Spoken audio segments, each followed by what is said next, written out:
అమ్మ శ్యామలాదేవి, నీకు ఇచ్చింది అధికార రాష్ట్ర ప్రతినిధి. నీకేమీ మంత్రి పదవి ఏమి ఇవ్వలేదమ్మా.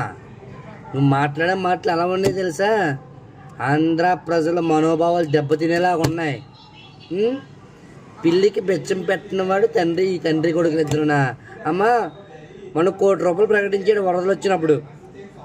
ఆ నిధులను విడుదల చేశాడా? ఇచ్చాడా ఎవరికైనా ₹1? ఇప్పుడు వరదలు వచ్చినాయని చెప్పి కోట్లు విరాళాలు వస్తున్నాయి. ఎందుకు వస్తున్నాయి? ఎవరి మీద నమ్మకంతో వస్తున్నాయి? దట్ ఈజ్ చంద్రబాబు నాయుడు గారు. ఆయనకి ఇస్తే ప్రయోజనం చేకూరుతుందని చెప్పి ఇస్తున్నారు. వైఎస్ జగన్మోహన్ రెడ్డి అధికారంలో ఉన్నప్పుడు వరదలు వచ్చినాయి కదా, ఎందుకు బయట వాళ్ళు కూడా ₹1 ఇవ్వలేదు?